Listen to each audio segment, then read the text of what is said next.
பாவு கொழுக்கட்டை செய்கிறதுக்கு மாவு பச்சரிசி மாவு வெந்நீர் ஊற்றி உப்பு போட்டு பிசைஞ்சு வச்சுட்டோம்.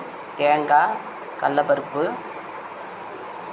வெல்லம் 3 எடுத்து வச்சுருக்கோம். இப்போது பாவு கொழுக்கட்டை செய்ய போகிறோம்.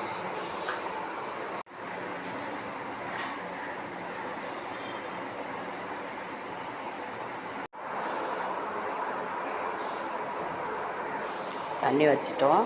அடுத்தது வெல்லத்தை போட போகிறோம். வெல்லம் நசுக்கி வச்சுருக்க வெல்லத்தை அதில் போட்டுட்டோம். ஒரு சிட்டிகை ஏலக்காய் பொடி, ஒரு சிட்டிகை ஏலக்காய் பொடி போட்டுட்டோம். நல்லா கலரி விடணும். வெல்லம் கரையிற வரைக்கும் கலரி விடணும்.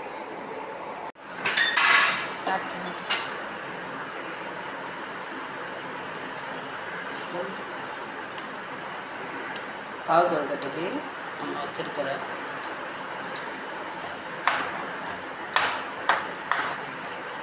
மாவை இது மாதிரி சுடு தண்ணியில் போட்டு முறுக்கு மாதிரி பசஞ்சு எடுத்து வச்சுக்கணும்.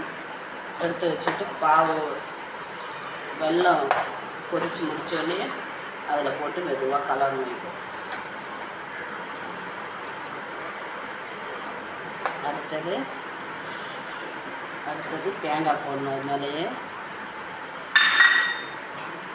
கொஞ்சமாக கடலப்பருப்பு போட்டுக்கலாம். நல்லாயிருக்கும்.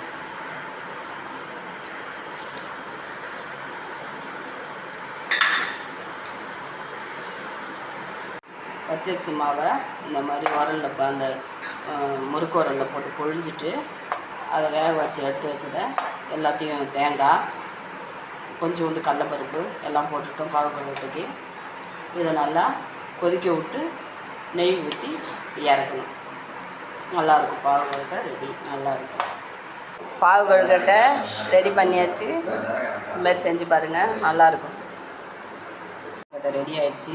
இறக்கிட்டோம். இப்போது நெய் ஊற்றுறோம். நெய் ஊற்றிட்டு அப்படியே சாப்பிட வேண்டியது தான். நல்லாயிருக்கும்.